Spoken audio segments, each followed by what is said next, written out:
राजा पुरंजन को स्त्री योनि कैसे मिली है और उनको उससे मुक्त कैसे मिला है, वो कथा हम आपको आज सुनाएंगे। बहुत सुंदर कथा है, आप पूरी कथा वो जरूर अच्छे से सुनना।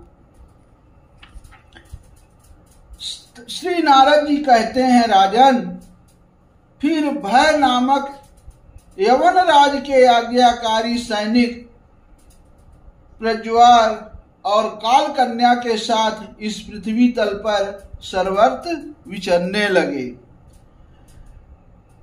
एक बार उन्होंने बड़े वेग से बूढ़े सांप से सुरक्षित और संसार की सब प्रकार की सुख सामग्री से संपन्न पुरंजनपुरी को घेर लिया।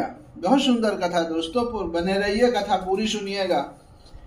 तब जिसके चंगुल में फंसकर पुरुष शीघ्र ही निसार हो जाता है, वह काल कन्या वालात उसी पुरी की प्रजा को भोगने लगी। उस समय वे यवन भी काल कन्या के द्वारा भोगी जाती हुई उस पुरी में चारों ओर से भिन्न भिन्न द्वारों से घुसकर उसका विध्वंस करने लगे। पुरी के इस प्रकार पीड़ित किए जाने पर उसके स्वामित्व का अभिमान रखने वाले तथा ममताग्रस्त बहुकुटुंबी राजा पुरंजन को भी नाना प्रकार के क्लेश सताने लगे। अब काल कन्या ने के आलिंगन करने से उसकी सारी श्री नष्ट हो गई तथा अत्यंत विषयासक्त होने के कारण वह बहुत दीन हो गया। उसकी विवेक शक्ति नष्ट हो गई। गंधर्व और यवनों ने बलात् उसका सारा ऐश्वर्य लूट लिया।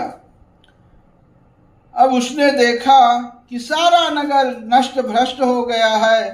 पुत्र पौत्र भृत्य और अमात्य वर्ग प्रतिकूल होकर अनादर करने लगे हैं। स्त्री स्नेह शून्य हो गई है। मेरी देह को काल कन्या ने बस में कर रखा है और पांचाल देश शत्रुओं के हाथ में पड़कर भ्रष्ट हो गया है। यह सब देख कर राजा पुरंजन अपार चिंता में डूब गया और उसे उस विपत्ति से छुटकारा पाने का कोई उपाय नहीं दिखाई दे रहा था।